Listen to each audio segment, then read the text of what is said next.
Hey again everyone and welcome to another episode of Beards and Board Games with me, Georgie. Today I'm going to be going through my top 10 most anticipated Essen Spiel releases of 2015. I will not be attending Essen Spiel this year, unfortunately. I would really like to.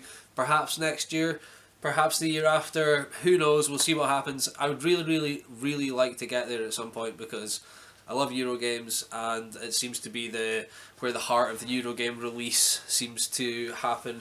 Saying that though, you might be surprised at how my list turns out, considering it is like I said, the heart of the Eurogame sort of release, and with it being at the heart of Europe, I guess why not? So, without further ado, let's go and have a look at what my number 10 is.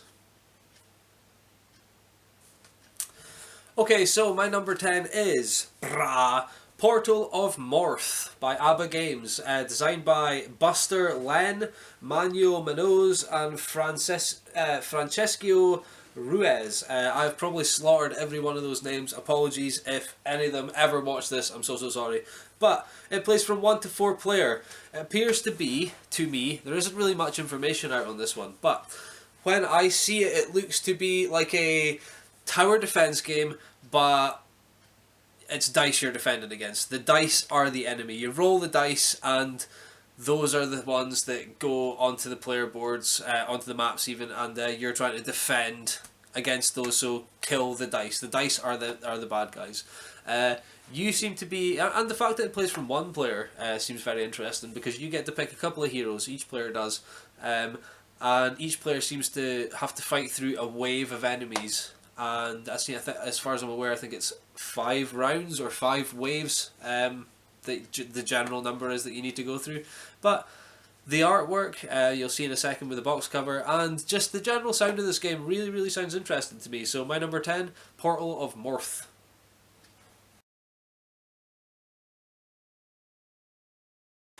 So guys, my number 9 on the list is Small City. Small City is designed by Albin Viard and is self-published. The game itself looks to be a sort of tile placing game when you keep a shield around you as well, and you get these little sort of Tetris-y shaped buildings and you place them in certain places, and then you place your workers there to gain those actions to in turn gain the victory points to end up winning the game. It just seems like a really fun little game, even though it's called Small City. It seems like it's got a lot of head work going on, very Euro-y in regards to that.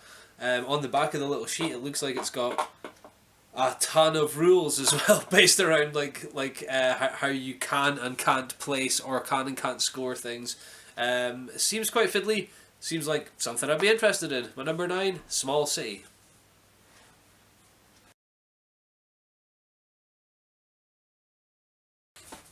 Okay, my number 8 is Adventureland. Adventureland is published by Haba. Oh, but it's like a family-orientated game, so I believe it's ages 8 and up or 7 and up.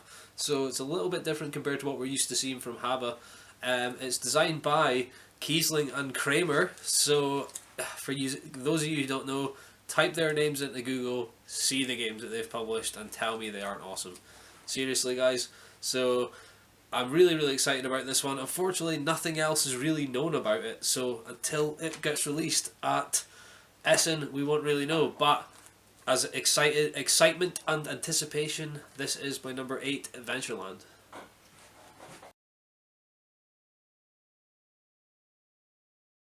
So guys, my number 7 is Dice City, designed by Vangelis Bagiratikis. Sorry, my pronunciation, and I've probably I know for a fact I just slaughtered that name. Apologies if you ever see this. Published by Artipia Games.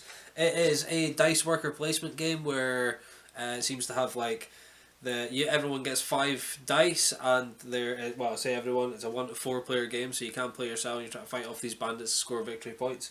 It seems to have these, everyone gets a yellow, a white, a red, a blue and a black dice, and there's depending on what number it lands on and what colour it is, it goes on these rows, and you get whatever one it lands on, obviously being at worker placement.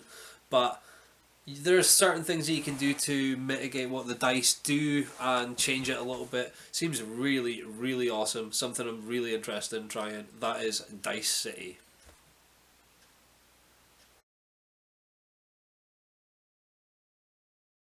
So guys, my number six, which has fallen kind of low compared to where I originally thought it was going to land, is 504. That is Friedman Freeze's 500. It's 504 games in one box. Plays from 2 to 4 players. Now, there's absolutely no way that every single one of those games is going to be fun. There's absolutely no way that I say that every single one of those games is going to even be classed as a game. But, I mean, I guess they are. The game is going to be based up of 9 modules, which is... I'm not going to go through them all, because there's a lot, but things like racing and worker placement and sort of like pick up and drop like mechanics. So there's just a few different mechanism and modules that they're doing. You select 3, and then depending on which 3 you've picked, you read these 3 pages in the rulebook, and the rulebook is like that thick, like an encyclopedia of some kind. Like I said, there's no way. I obviously, to have 504, they need to be read in a certain order, but it's strange. It's very strange. I don't know. I want to see how it goes and see what it is. Like I said, this is an anticipated list, so I don't know how good they're going to be, but I'm certainly excited to see it and see what it's all about. So that is my number 6, 504 or 504.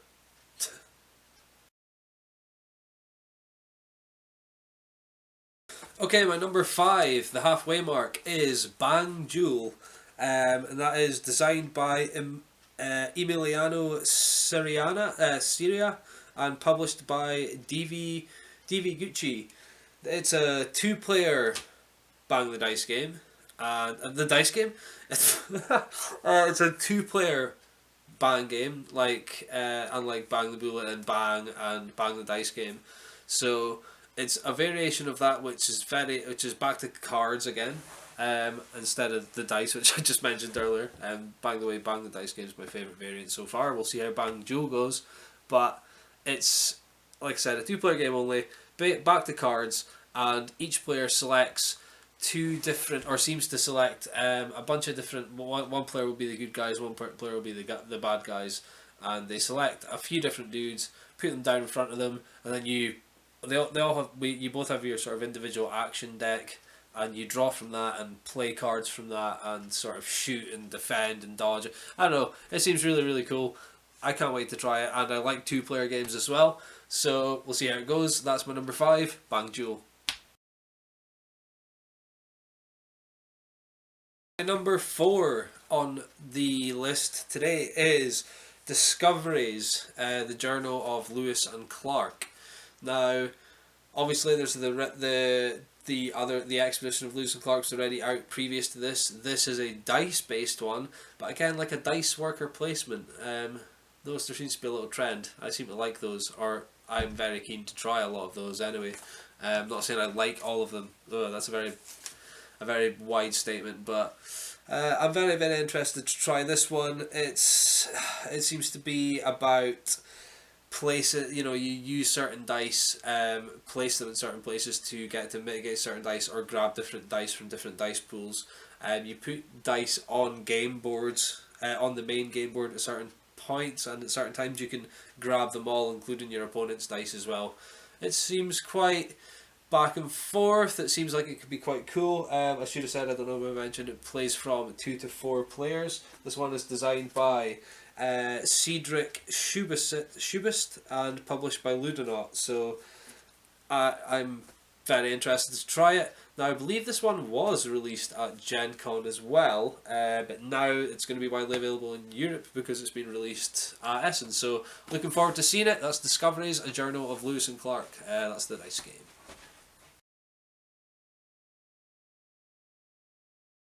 Okay, my number 3 on the list is Thunderbirds, designed by Matt Leacock and published by Modiphius Entertainment. The game is, like most of Matt Leacock's games, a cooperative game, but this time you're the Thunderbirds, and you're probably going to be trying to stop the Hood, and you're going to be moving your places around to rescue just as many people as you can, and all your hopefully everyone's going to get a certain vehicle, and there's going to be many different phases to it. It looks really, really sweet, and it's Thunderbirds. Come on, who doesn't love the Thunderbirds? Being from the UK or Scotland, I grew up watching the puppets of the Thunderbirds and Stingray, and I can't think of anyone else off the top of my head. Captain Scarlet. You know, I grew up with that, and it's just something that I really, really, I'm really, really interested in seeing how it's panned out. And I know it's not based off the horrendous film that was released. Whoever saw that, that's not what it's based on. It's based on the TV show. If you haven't seen it, go watch it. Brilliant. Puppets. Awesome. That's Thunderbirds. That's my number 3. Thunderbirds. Okay, my number 2 is Pandemic Legacy. So it's Pandemic, it's a co-op game, it's designed by Matt Leacock, published by Z-Man Games. It's got that legacy effect to it, so it's got opening packs after every game, or depending on how many games you've won or lost, you get to open some, like I said, open packs of foil cards and add them. It's just really, it's really cool. It's supposed to be more like a movie, so you'd be like being in a movie, so whether you win or lose, you continue to play these games, and because it's got that legacy effect, you do only get somewhere between 12 and 24 games, I believe, of it. But come on, I mean, I was turned off by that too, but come on, Pandemic Legacy. I love Pandemic. I love those sort of games. I'm really, really stoked about this. So let's see how it turns up. Pandemic Legacy. Season 1, actually, they've said, so obviously there's going to be another one. So Pandemic Legacy is my number 2.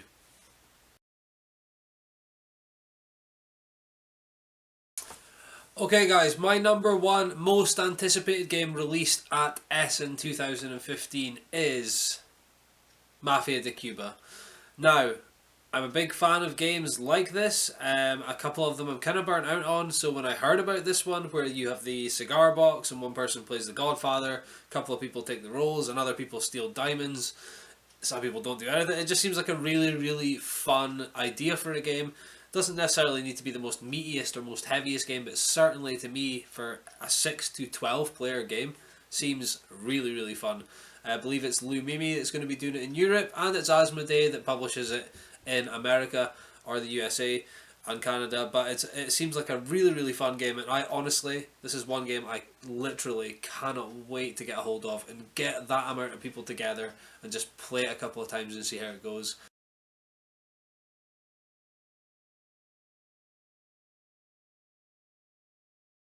Guys, thanks for watching. I would mention also that I now have a Twitter. If you wish to follow me at Beards and Boars. Other than that, like, comment and subscribe. Guys, thanks for watching my top 10. Catch you guys later.